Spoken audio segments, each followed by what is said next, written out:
טוב, בוקר טוב, בשם השם נעשה ונצליח להגדיל תורה ולהדירה בתכלית של יראת שמיים. בוקר טוב. בוקר אור, בוקר טוב, מה שתרצו, טוב לומר. Et bonjour aussi à tous ceux qui nous regardent, les internautes de droite et de gauche. Il y a une application qui a été créée, extraordinaire, je vous donnerai les références. Elle a été prise en compte par un garçon de Paris, qui, dans sa grande gentillesse, et gratuitement, alors que ça coûte beaucoup d'argent, que Dieu le bénisse. En plus de ça, il nous envoie aussi un peu d'argent tous les mois pour soutenir ce kollel qui est si merveilleux, mais en même temps si lourd de conséquences au niveau financier. Baruch Hashem, Shiniske Tamid, Liot, Mitzad, Shel Hashem, qu'on ait toujours le mérite d'être avec Hashem.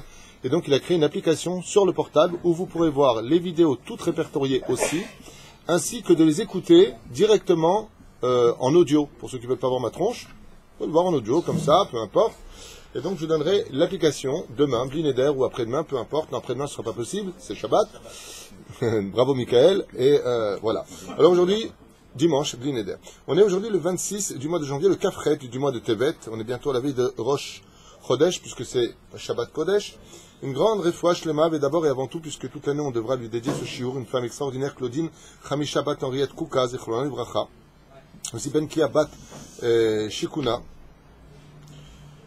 Aïe aïe aïe, une grande Mazel Tov, on passe de la mort à la vie. David Atal Ben Chava qui fait sa bar mitzvah. Une grande refoua shlema pour tous les malades d'Israël, Bichlalam, refoua shlema pour Raphaël Binyamin. Un bon zivouk pour toutes les bnotes Israël qui veulent se marier, Bichlalam, Rivka Audrey Bat Ani. Et un grand Mazel Tov à la famille Jérémy Ben Arosh qui fait aujourd'hui la coupe de cheveux au Kotel, puisque je dois m'y rendre aussi moi-même, Be'ezrat Hashem. Refoua shlema pour Yafa Bat Shemesh, Johanna. Yosef Ben Louisa, Gad Yitzhak Bene Ora, Gad ve Yitzhak Bene Ora, Bikol Am Israël, Refoua shlema Chadamira. Ok, on s'arrête là pour le moment. Ah oui, la coupe de cheveux de votre petit-fils qui s'appelle Elon Ben Yosef Zerbib. Bezrat Hashem, que Akadosh Baruch Hu Yegadelo, le Torah l'Chupas, Masim Tovim, la même génération. Voilà.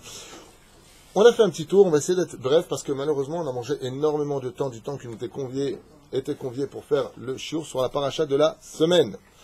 À Forba des coups là-bas, je me permettrai juste de dire une petite parenthèse qu'on aura vu chez les Gdolé Ador, mais Kavachomer sur les petites poussières comme moi, c'est que n'ayant jamais fait réellement d'études, ni d'ingénierie, ni de mathématiques, ni de quoi que ce soit, puisque je n'ai pas été très loin à l'école, vous le savez, je ne m'en cache pas, pour donner et faire honneur à l'étude de la Torah. Dans la Torah, il y a absolument tout ce dont on a besoin. Comme je l'ai enseigné hier soir à mon épouse, puisqu'on a fait un peu de Gemara ensemble, enfin, pas elle et moi en Chavruta, mais j'ai expliqué quelques mamarim de la Gemara dans Masechet Kedushin, Vedaf Pe, Bet, Amoud Aleph et Amoud Bet, c'est la dernière page d'ailleurs de Masechet Kedushin, où là-bas on voit que Rabbi Meir, Rabbi Norai, Machloket, Gdola, est-ce qu'on doit apprendre un métier à nos enfants ou que la Torah? Et celui qui dit que la Torah, comme Rabbi Nora, il dit tout simplement, Rabbi Nora, il dit, le meilleur métier qu'on puisse apprendre à nos enfants, c'est l'étude de la Torah, et pas d'autres métiers. Il dit pourquoi?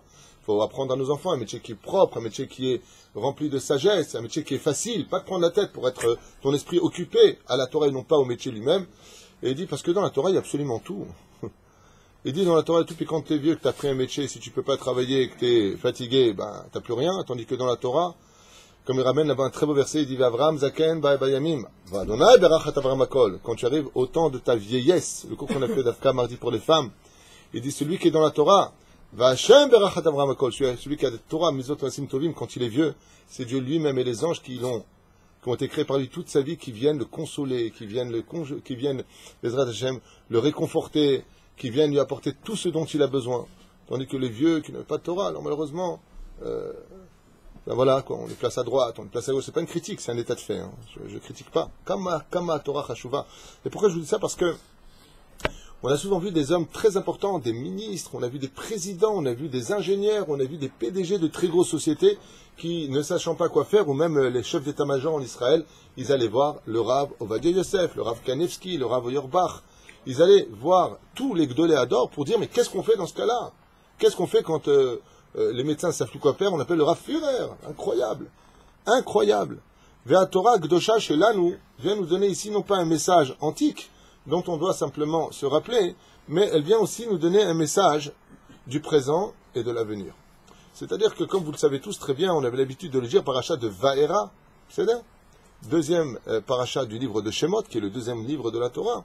eh bien, elle renferme en elle toute la gdusha et la gvura que Akadosh Baruch Hu veut exprimer à ses enfants. Que tout est en lui, et comme le dit la Mishnah de Masechet Avot, à forba des coups là-bas. Il y a tout dans la Torah. Donc juste pour la remercier cette Torah-là, et pourquoi je vous parlais de moi en tant que poussière, parce qu'on vient me voir vraiment au bureau, hein, pour ceux qui le voient de toutes parts pour plein de questions, et je me retrouve en train de régler des problèmes, alors que les gens me disent à la fin, vous avez fait quelle université? L'université Tarak. Le seul bac que j'ai eu, c'est quand j'avais 1 an, c'était un bac à sable. Le Zeg Doucha chez la Torah, celui qui étudie la Torah, Dieu lui ouvre le cerveau, Dieu lui ouvre l'intelligence, Dieu lui ouvre, je veux dire que moi j'ai intelligent, mais je veux dire par là que le peu de sagesse que j'ai en moi, je ne le dois pas au Chol, je le dois à la Gdusha de la Torah. Heureux les parents qui auront compris la valeur de la Torah. Si vous venez dire c'est pas la Torah qui va te nourrir, demandez tous ceux qui ont des métiers et qui ont des dettes. Ils vous diront, bah en tout cas, eux, ils perdent pas d'argent. C'est pas grave. Bleed. Alors, Vaïdaber Elohim el Moshe, Vayomer elav ani Hashem. Midat Adin va se réveiller, Vayomer Elohim el Moshe, Vayomer elav ani Hashem. Dieu parla en ces termes à Moshe, il lui dit, je suis Hashem. Il passera dans le sens contraire. Ici, il y a un secret d'étude très intéressant qui ne va pas être ce que je veux développer avec vous, parce qu'il ne reste même pas une demi-heure pour le faire. Mais prendre une leçon de morale d'ici pour voir comment gérer ses affaires. Celui qui veut savoir comment vendre un produit, il étudie cette paracha. Ici, on lui apprend mieux qu'un professionnel. Vous allez voir de quoi on parle. Oh là, d'un coup, je vois tout le monde faire un... Qu'est-ce qu'il dit? Attends. Dès qu'il y a dosé dans la Torah, qu'est-ce qu'il dit? Non, mais c'est pas pour rien que Rabbi Nachman dit que le monde de l'argent et des finances vient du même monde que la Torah. C'est normal que les Juifs, dès que tu dis le mot argent, ils disent qui c'est qui parle? Et dès que tu dis Torah, qu'est-ce qu'il dit? Parce que et la neshama du peuple juif, elle vient aussi du monde de la Beria. Ce sont 3 choses qui viennent du même monde, on a souvent parlé. L'argent, d'abord la Torah, faisons honneur à la Torah. Non, avant la Torah, d'abord faisons honneur à l'âme juive. L'âme juive, la Torah et l'argent viennent du même lieu, du même ken, du même nid spirituel. Comme ça dira Benu, Nachman den Fega, c'est pour ça que ce sont 3 choses qui sont reliées aux juifs. Le monde de l'âme juive, Pikuach Nefesh, le monde de l'étude de la Torah, Talmud Torah Keneket Kulam, et le monde des finances, F7, Meroubé, vous le verrez tout le temps dans la halachot, l'argent est mélangé aux lois. S'il perd trop d'argent, alors dans ce cas-là, on fera comme ça. Ce sont des lois spirituelles et non pas le choix des hommes de trafiquer la halakha chas v'shalom pour les idiots qui le penseraient. Alors, première chose, Vaïdaber Elohim el Moshe, Vayomer elav ani Hashem. S'il lui dit Dieu, je suis Hashem, il sait bien que c'est tout, puisque juste dans la parasha de Shemot, il lui a dit qu'il était Dieu. Alors qu'est-ce qu'il vient lui enseigner ici? Il vient lui enseigner que Dieu peut, quand il le désire, par rapport à sa justice divine dans le ciel, changer sa situation. Jusqu'à présent, vis-à-vis des enfants d'Israël, Dieu était Midat Adin, car les enfants étaient en esclavage, frappés, spoliés, massacrés, tout ce que vous voulez, et les Égyptiens vivaient dans l'opulence. Maintenant qu'il revient et que les Égyptiens n'ont pas voulu donner de la paille aux Hébreux, comme je vous l'expliquais la dernière fois et dans un jour déjà enregistré, par le biais de la paille refusée par les Égyptiens se sont rendus complices des actes de Pharaon, car il aurait été facile de dire au niveau de la nation, c'est pas nous, c'est le président qui nous a demandé de faire. On a un président, on a un roi, on fait ce qu'il nous dit. On peut pas être Moreb de Malchout, on peut pas trahir le roi. Donc Dieu les a piégés en disant, bon, et la paille, pourquoi vous ne l'avez pas donnée? De là, ils se sont montrés coupables et responsables. C'est un décret de Pharaon, ça. Zélom et Chané, parce que la paille était par terre, ils sont partis la ramasser. Il y a marqué, tu leur donneras pas. Mais qu'est-ce qu'ont fait les Égyptiens? Les sages nous disent, ils sont partis ramasser toutes les pailles qu'il y avait. Mais ça, Dieu Pharaon ne leur a jamais dit, allez ramasser toute la paille qu'ils la trouvent pas. Il leur a dit, vous ne leur donnerez pas ce qui est dans vos granges, pas ce qui est dans la rue. C'est ce qu'ont fait les Égyptiens, c'est pour que les Hébreux ne trouvent pas de paille, qu'ils aillent dans les déserts et qu'ils aillent dans les forêts, qu'ils aillent en fin de compte crever, chas v'shalom. Alors ils ont participé d'eux-mêmes, et de là ils se sont montrés coupables de ce qui va se passer. Et donc pourquoi on nous dit, Vaïdaber Elohim el Moshe, Vayomer elav ani Hashem? Il dit, Vaïdaber Elohim, maintenant tu vas voir ce que je vais faire aux Égyptiens. J'étais midat achesed avec eux, j'étais midat de bonté, j'étais généreux avec eux. Maintenant pour eux, je deviens midat adin. Par contre, il dit pour les Hébreux, Vayomer elav, à toi Moshe. Tu vas dire aux enfants d'Israël, Ani, Hachem, je suis Midat à Rahamim, je deviendrai Midat à Rahamim. Et ce verset-là vient nous faire comprendre que il va y avoir Vaya Fochu, comme un peu avec Aman, Imachemov Zichro, Aman Aracha, où tout était dans l'opulence, il ne cessait de monter, puis il est devenu vice-roi de Perse, et le succès était à ses pieds, toutes les femmes se fondaient. À total, l'homme qui réussissait dans sa vie, puis les Juifs, Mordechai, Mevouchach, il était miskin, Yoshev, Béchar Amelech, il était assis à la porte du roi, et puis d'un coup, Vaya Fochu, c'est ce que nous dit ici la paracha, Vaya Fochu. C'est pour ça qu'un homme qui est riche et pour qui tout va bien dans sa vie, si on lui met la rasera, qui ne croit pas qu'il ne doit pas être sur ses gardes, de faire attention à son lachonara, à ce qu'il regarde ses yeux ou autre chose. Pourquoi va y avoir du jour au lendemain, fais attention. Rien n'est un acquis sur terre, ni ta femme, ni ton argent, ni ta santé, ni même ton propre pays. Fais attention. Mais la reine va y avoir et de l'autre côté, celui qui est pauvre, qui a la agonie, qui ne sait plus quoi faire, d'un coup de Elohim, il peut passer Midat HaChesed. Pour une seule bonne action, pour un sourire, pour un îlot Edama, comment ça mange dans le compte d'en haut, je ne sais pas. Aval Dieu peut renverser la situation. La reine Bezrat Hashem, il dit, Vaera el Avraham, el Yitzhak, el Yaakov. Et je me suis montré à qui? À Avraham, à Yitzhak et Yaakov. Be'el Shaddai, Ushmi Hashem, l'onodati lahem, comme on l'avait expliqué dans d'autres shurim. Je me suis montré selon le Dieu de la promesse, mais ils n'ont rien vu des miracles que je leur ai promis. Ulo, Ushmi Hashem, l'onodati lahem. Vegam kimotiet beriti itam, et j'ai fait aussi une alliance avec eux. J'ai levé une alliance avec eux. La tête, la M, est Eretz Kenaan. Quel rapport? El Eretz Kenaan est Eretz Migurehem Asher Garuba. La terre où ils ont vécu, cette terre-là, c'est ce que je leur ai donné. Vegam et Shamati et Naka ben Israël. Et j'ai maintenant aussi entendu le cri des enfants d'Israël. Hashem Israël m'a dit motam. Derech Hagav ici, il faut réveiller le trône divin. Tant que les Juifs n'auront pas marre de la situation dans laquelle ils sont et ne crieront pas vers Hachem dans leur prière, il n'y a pas de raison dans le ciel pour que Dieu agisse. C'est pour ça que la Géoula viendra que quand on aura envie de vomir la galoute. Et si on n'y arrive pas, Hachem fera en sorte quelque part que la galoute nous vomisse.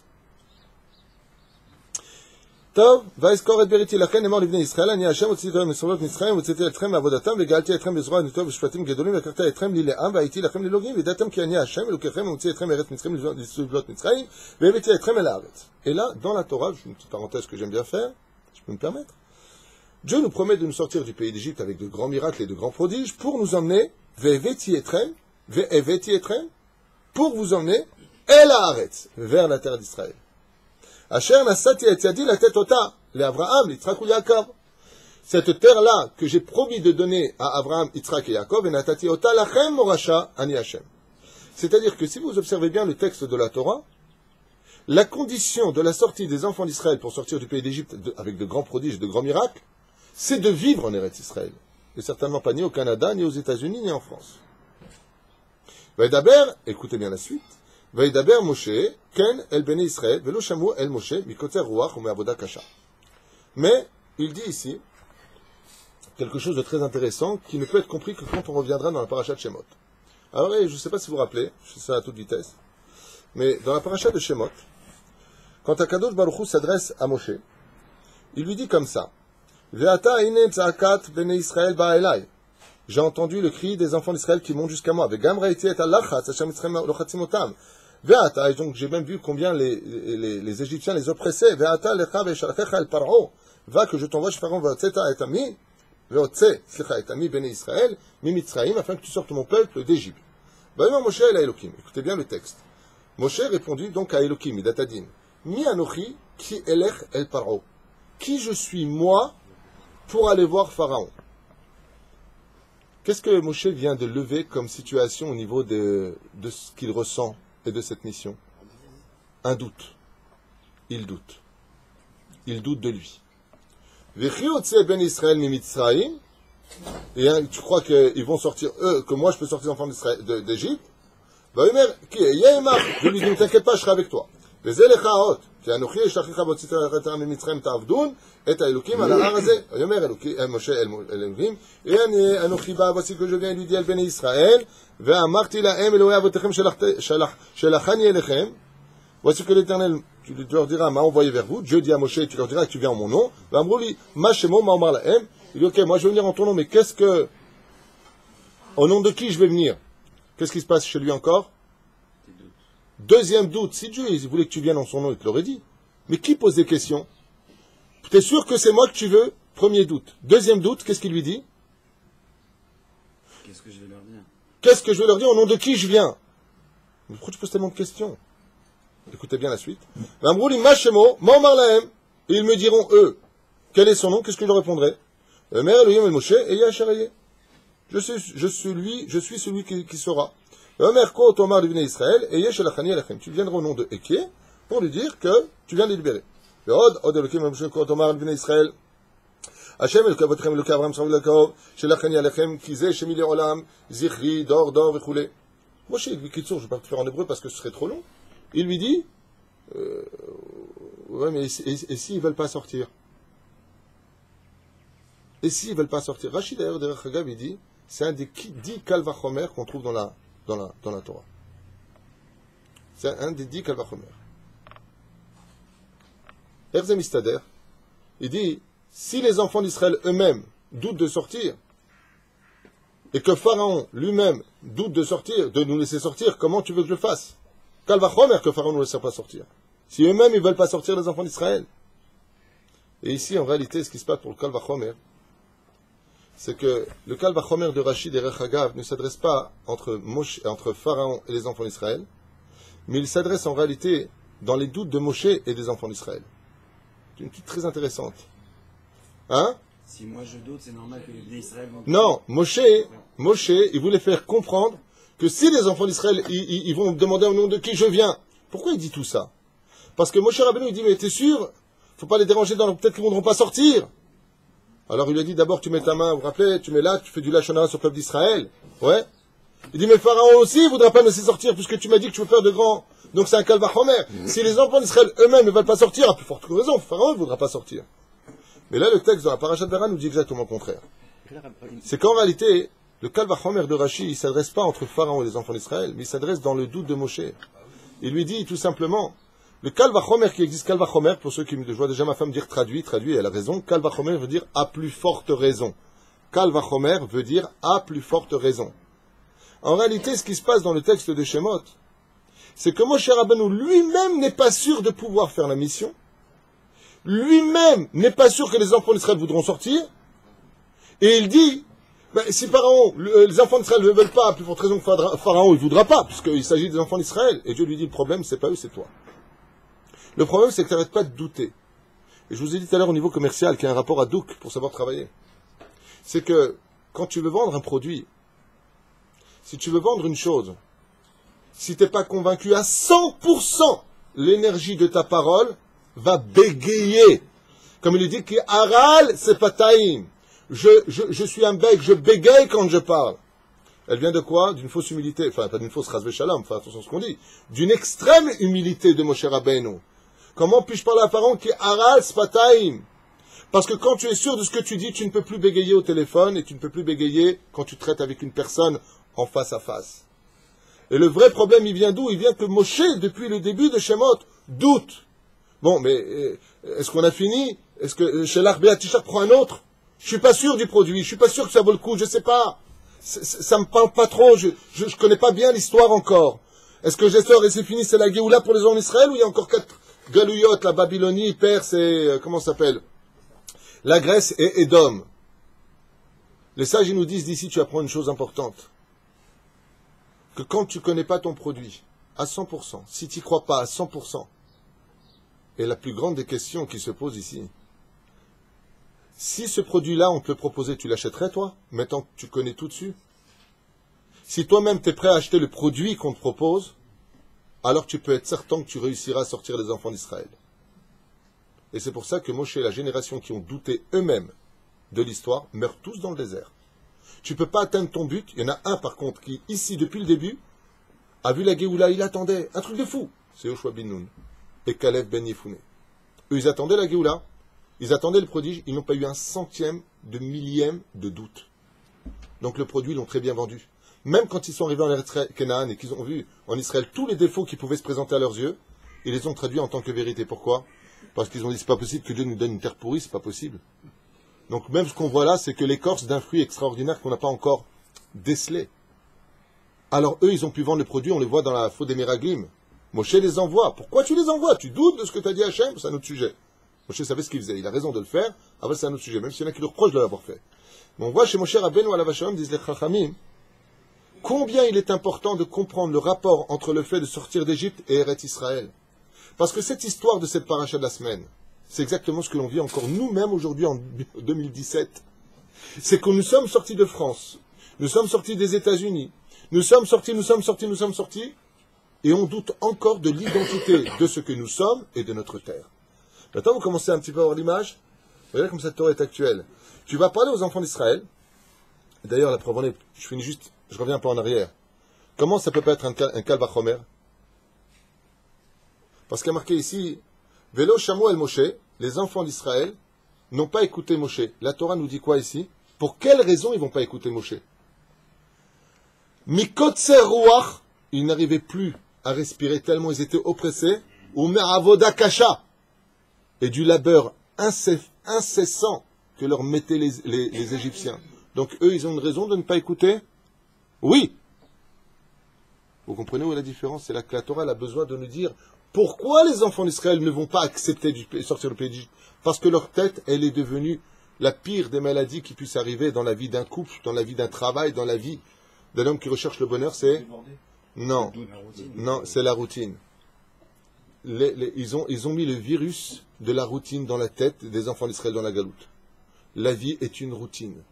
Dans le judaïsme, c'est marqué Amehadesh bechol yom tuvo maaseh bereshit. Aucun jour ne ressemblera à hier et aucun jour ne ressemblera à demain. Le jour dans lequel tu vis est unique dans l'histoire. La routine ne peut pas exister dans la Torah. Chas v'shalom de mettre les tefilines par routine. Chas v'shalom de faire Shabbat dans la routine. Chaque Shabbat doit être spécial. Vous voyez que la paracha change chaque Shabbat. Vous voyez que la date change. Il y a des changements qui nous entourent. Et ce Shabbat doit être changé, encore mieux que celui de la semaine dernière. Encore plus d'amour, plus de sourire, plus de Torah bien entendu, plus de tfinet. Tu vas éclater. Hein? Top. Ayam Maaseh, on raconte comme ça l'histoire. On raconte comme ça l'histoire de Ben Gourion, qui, quand il s'est installé en Eretz Israël, c'est ce qu'expliquait le Rav Shalom Boaz. Il rappelle comme ça qu'il a rencontré un lord juste avant qu'ils aillent se présenter à l'ONU. Alors, le lord, bien entendu, c'est anglais. Il lui a dit à Ben Gourion, avec son Irgun à l'époque, il lui a dit, mais vous prétendez, après être venu de quelle origine vous êtes? Il lui a dit. Ben Gourion lui a dit, je suis d'origine russe. Ah. Et Golda, russe. Hein? Le lord, comme ça, il lui a dit, quand on vient pour voler un pays, écoutez bien ce qu'il lui a dit, quand on vient pour voler un pays où il y a des habitants qui sont un peu à droite et à gauche, c'est vrai qu'il n'y avait pas de drapeau, pas d'État, pas de nation qui vivait en Israël. Israël servait de couloir pour passer de pays arabes à d'autres pays arabes. Mais ici même, il n'y avait que des nomades, rien d'autre. Et vous venez, vous dites que cette terre est à vous, mais vous avez le tableau, vous avez quelque chose qui prouve. Ben Gourion n'était pas quelqu'un de très religieux, mais à une chose dont il était sûr. D'abord, comme le disait le Chazon Ish, c'était un homme extrêmement... Le Chazon Ish qui dit ça, hein, un homme extrêmement intelligent. Le Chazon Ish a dit de Ben Gourion que s'il avait été dans la Torah, il aurait été le Gdolador. Au niveau de son cerveau, tellement il était intelligent, Ben Gourion. Ben Gourion, qu'est-ce qu'il a fait? Il lui a dit, ça veut dire quoi? Il lui a dit, bah, vous venez comme ça, voilà, il y a quelques maisons, voilà, il y a du monde ici, vous venez, vous plantez votre drapeau israélien, vous dites c'est notre État, on va créer un État juif, mais vous vous rendez compte que vous volez une terre qui se trouve en plein territoire arabe? Il aurait dit le lord à Ben Gourion. Et il lui a dit, dites-moi, vous en Angleterre, quand vous avez des procès, vous jurez sur quel livre? Il lui a dit, la Bible. Il lui a dit, vous jurez pour régler vos problèmes juridiques sur la Bible, pour voir des meurtres, des vols, des viols? Il lui a dit, mais absolument. Il lui a dit, alors c'est ce livre-là que je vous amène. Et Ben Gourion raconte qu'il lui a lu exactement ce verset dont je vous parle ici, dans la paracha de Vaïra. Je vous ai sorti du pays d'Égypte pour vous donner cette terre que je vous ai promis à vous, descendants de Abraham, Yitzhak et Yaakov. Le Lord, quand il a lu ça, il lui a dit, effectivement, vous avez un contrat. Il lui a dit, c'est pas parce qu'on part en vacances pendant plusieurs milliers d'années, voire centaines d'années, pardon, que la maison n'est pas à nous. Vous n'êtes jamais parti en vacances. Il lui a dit au Lord, qu'est-ce que vous faites en Israël? Il lui a dit, ben, je suis là en visite, vous savez, le monde anglais à l'époque. Il lui a dit, et donc si je viens maintenant m'installer chez vous dans votre maison, c'est à moi? Il lui a dit, pas du tout. Pourtant, vous n'y êtes pas. Il lui a dit, mais j'ai le droit de fermer ma maison et de partir. Il lui a dit ainsi, ça s'est passé il y a 2000 ans en arrière. Dieu a fermé le Beth Amikdash, il a fermé la maison. Sont venus des imposteurs qui se sont installés. On n'a pas le droit de revenir chez nous. Le Lord n'a pas su quoi lui répondre. Mais juste à côté, il y avait un journaliste arabe. Juste à côté. Et il lui a dit, je peux vous poser une question. C'est Vincent.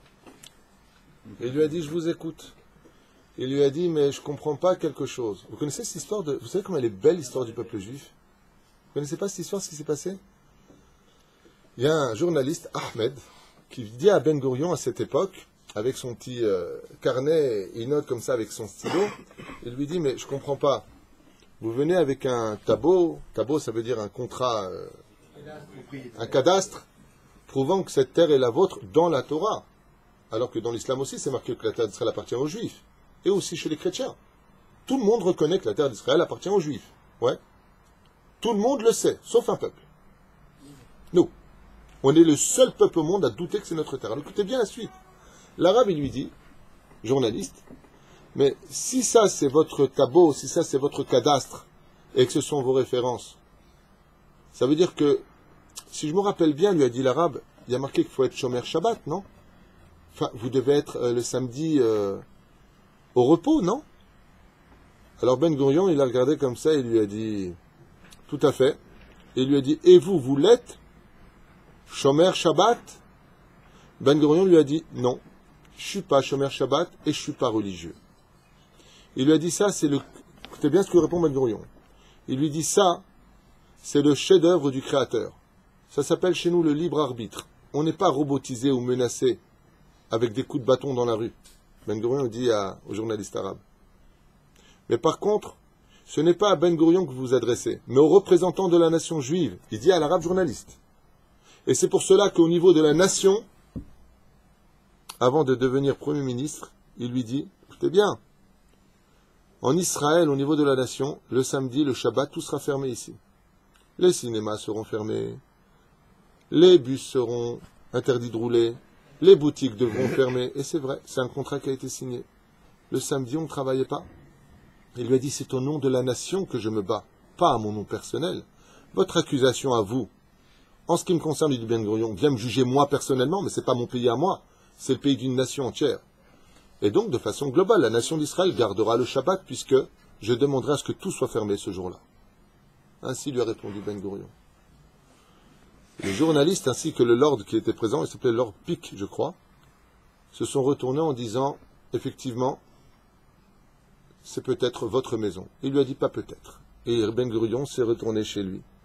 Mais juste avant de repartir, il lui a dit, au fait, moi je peux vous poser une question? Il a posé la question au lord. Il lui a dit, je voudrais savoir quelque chose. Il y a 200 ans de cela,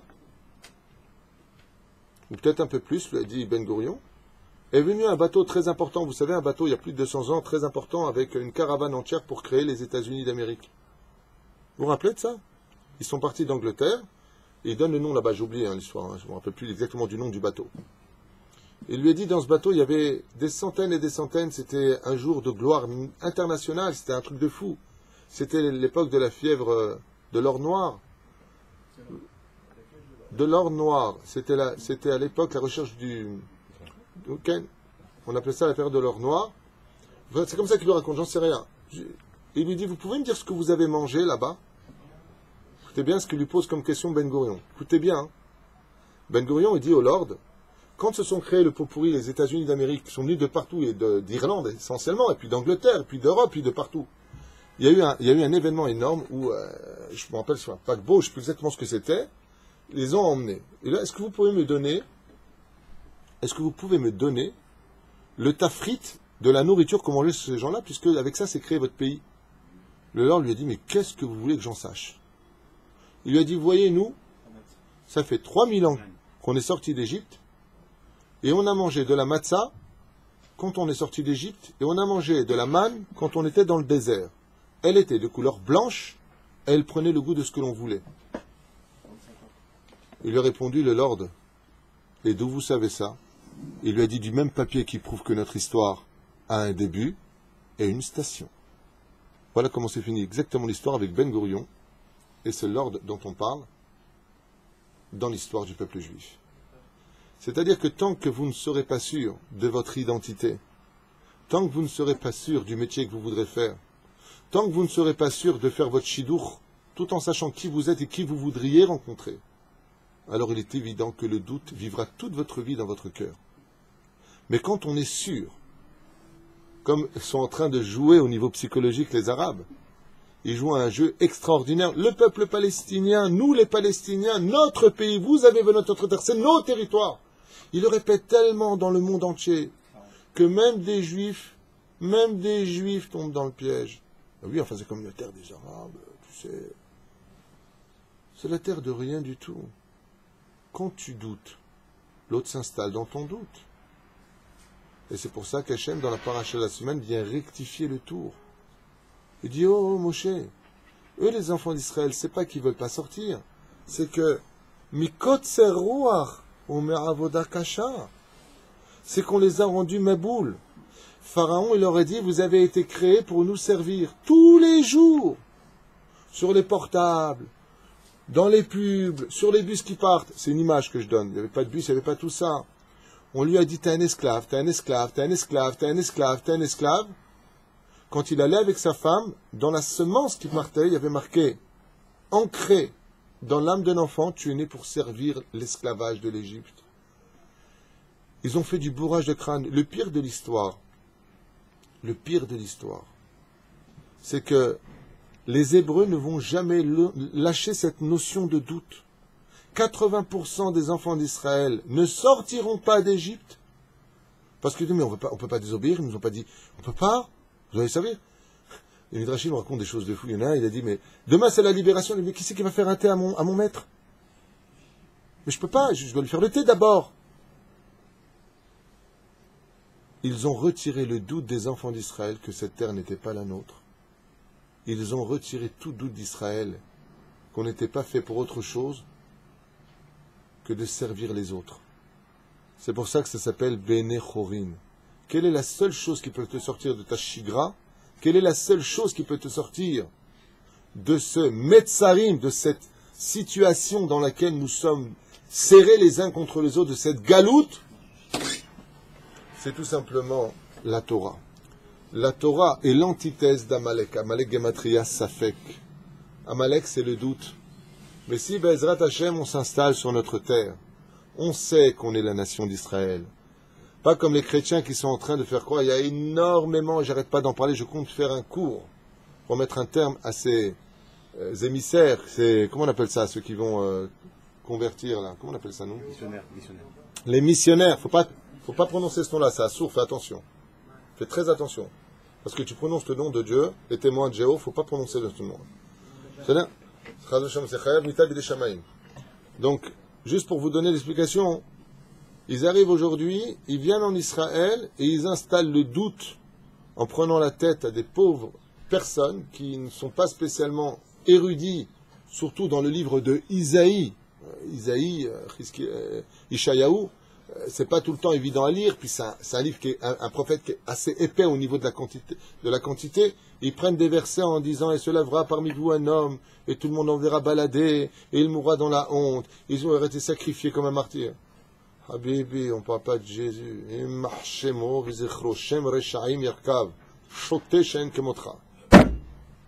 les gens, ils tombent. Vous savez pourquoi ils tombent? Parce que si ta émouna n'est pas solide, alors la religion des autres viendra frôler tes oreilles. Si ta émouna n'est pas solide, les problèmes de Parnassa te diront, de toute façon, j'en ai ras-bol, je pars. Si ta émouna n'est pas solide, alors ton couple, tu diras, de toute façon, on n'a plus rien à faire ensemble. Mais quand tu es sûr de toi-même, même ton mazal, il t'écoute. Quand tu es sûr de toi-même, alors c'est le peuple qui te suit. Quand tu n'as pas de doute, qui peut s'installer en toi puisque tu es déjà plein? Ça s'appelle bitachon. Ratson et bitachon. Mais le bitachon et le ratson s'acquièrent avec des recettes précises. Il faut étudier tous les jours, il faut être extrêmement humble, il faut accepter que des fois dans la vie on n'a pas de réponse et qu'on doit la remplacer par la émouna. C'est tout. Il faut tout simplement être rempli d'une grande patience. Et puis de se souvenir d'une chose, comme le dit souvent mon épouse, quand ça ne va pas dans ta vie, rappelle-toi d'un très très gros problème que tu as eu, là tu croyais que toute ta vie allait s'arrêter, et regarde-toi aujourd'hui face à un miroir, où est le problème et où es-tu? Eh bien c'est derrière. Ça a été dur, ben ouais, mais c'est derrière quand même. Voilà, on avance. Faut pas qu'il y ait de doute. C'est notre terre. Alors je vais le dire, s'il y a des goïms qui nous regardent, c'est notre terre. Nous sommes le peuple d'Israël, pas vous. Nous sommes juifs et fiers de l'être. Nous avons nos yeshivot, nos rabbanim. Nous avons notre identité. Nous ne sommes pas des juifs errants de je sais pas quoi, des chansons à 2 francs 6 sous qui ont bercé les oreilles de notre peuple. Je suis un juif errant. On n'est pas errant, t'es errant parce que tu veux l'être. Le but d'Israël, c'est de retourner chez lui à la maison, de construire son pays, de se marier, d'avoir confiance. Et Moshe Rabbeinu lui-même, explique le Rav Shalom, Boaz a douté. Étant donné qu'il a douté, il n'a pas su vendre son produit. Il n'a pas su vendre la Géoula. Et c'est pour ça que Dieu lui dit, laisse, je m'en occupe. Comment se fait-il que ce soit Moshe qui nous est sorti d'Égypte et Dieu qui dit, c'est moi et pas un ange, c'est moi, c'est pas un chaliach, c'est pas un envoyé, c'est moi, c'est pas. Pourquoi tu dis que c'est moi? Il dit parce que pour sortir d'une situation terrible, il faut avoir 100% d'Emouna. Pas 99%. 100% d'Emouna. 100%. Il faut être à 100% dedans. Il faut se battre et savoir que tout vient de moi, dit Hachem. Alors maintenant que vous avez compris ça, Vaïdaber Elokim el Moshe, Vayomer elav Ani Hachem, Vaera. Maintenant tu vois, El Avraham, El Yitzhak et Yaakov, je me suis montré à eux. Et qu'est-ce qu'il lui dit? J'ai entendu les problèmes des enfants d'Israël, et je vais les sortir d'un bras fort et d'un bras étendu. C'est moi qui vais les sortir. C'est moi qui vais les sortir. Il y a un homme dans l'histoire qui n'a pas douté. Et pour lui, quand le doute n'existe pas, la nature se plie à sa volonté. Comment s'appelle cet homme? Il a fait, vous êtes très fort, Nachshon ben Aminadav. Nachshon, quand les Égyptiens étaient derrière, le désert sur la droite et en face l'océan, ils se sont tous mis à pleurer et à crier. Nachshon ben Aminadav, il a dit, attends, Moshe, Dieu t'a demandé de nous sortir d'Égypte pour nous emmener en Israël? Il a dit oui. Ok, et là on va où? Il a dit, Sinaï. Il dit, pourquoi faire? Pour prendre le mode d'emploi, pour savoir comment vivre en Israël. Ah, ok, ben, j'y vais. Nachshon ben Aminadav, il est rentré dans l'eau. Ad mar nafesh. Quand ses narines sont entrées dans l'eau, Nachshon, qu'est-ce qu'il a fait? Il n'arrivait plus à respirer. Il a levé les yeux vers le ciel en disant, Hachem, j'étais au maximum de ce que je pouvais faire. Si tu n'agis pas, je ne peux rien faire. Psst, la mer s'est ouverte. Nachshon ben Aminadav. Hayam mitnadev, la Gdusha. C'est pour ça que le peuple d'Israël, aujourd'hui, s'il veut faire Salia, il ne doit pas douter. Si tu veux avoir, Bezrat Hashem, une belle vie dans ce monde, tu ne dois pas douter qu'elle peut être belle. Parce que toute ta vie prendra la dimension que tu voudras lui donner. Les difficultés pourront prendre beaucoup plus d'ampleur si tu les vois beaucoup plus dures. Tout est dans ta tête. C'est à toi de te remplir de la Torah et de te vider de ce que tu es. La reine Moshe Otiot Hashem. Il s'est vidé Moshe, et c'est pour ça qu'on lui donne plusieurs identités. Moshe, c'est aussi Avigdor, c'est aussi Kitov. C'est plein d'autres noms, nous dit la Gemara dans Sota. C'est un personnage qui prend la lumière face à l'obscurité qui demande sa lumière. Tout vient aussi, Ken. C'est un enseignement pour la fin des temps. C'est ce que je suis en train de dire depuis tout à l'heure. Si on veut vraiment la fin de la si tu doutes, tu vas pas t'en sortir. Il y a un homme aussi extraordinaire qui a pris une mission sur lui qui a été vraiment impressionnant. Herzl décide de créer un foyer juif, un petit juif tout bizarre, en Autriche. Il dit, bon, il faut créer un pays. Le mec, il y arrive quand même. Bon, c'est dommage que ce soit devenu un peu ce que ce soit devenu, mais je parle au niveau idéologique. Baruch Hashem, heureusement qu'on a notre pays. Puis l'Elef Alpha Avdalim, il y a un autre personnage, lui, il a été très très fort. Alors lui, vraiment, je lui tire mon chapeau. Le rabbi de Lubavitch, il est sur son fauteuil à Brooklyn, et puis il dit, bon, il faut arrêter tout ça maintenant, il faut faire tchouva à tout le peuple d'Israël. Il a réussi. Vous vous rendez compte le nombre de pays où les Juifs se sont retournés vers la Torah grâce au rabbi de Lubavitch? Puis il y a un homme qui a écrit un livre, il a dit, je ne peux pas écrire, j'ai trop de Torah en moi, ma main ne peut pas contenir mon écriture. Alors il a dit à Rabbi Nathan, écris. Il dit, pourquoi? Il lui dit, parce que je vais être controversé de toutes parts, ne fais attention à personne. Mais à la fin des temps, on ne pourra pas vivre sans ma Torah. Il s'est trompé.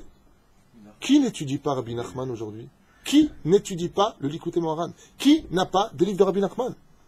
Et Rabbi Nachman dit ça à la fin des temps, que mon feu brûlera sur Misbéach. Mashiach aura besoin de ma Torah. Mais c'est incroyable. T'es mort il y a 300 ans. Comment? j'ai pas de doute. Je sais pour qui je travaille. Si je sais pour qui je travaille, j'ai pas de doute. Si je sais pour qui je travaille et que celui avec qui je travaille, il a toutes les possibilités, donc j'ai pas de doute. Comme dit Rabbi Nehorai, étudie la Torah parce que la Torah appartient à celui qui détient les clés de la parnassa, de l'argent, les clés de ta santé, les clés de la vie, les clés de la mort. Rabbi Nehorai dit, quand tu as la Torah, tu as tout avec toi, puisque tu t'adresses à celui qui possède les clés de tout ce que tu cherches sur terre pour mieux vivre. Alors adresse-toi à celui qui les a.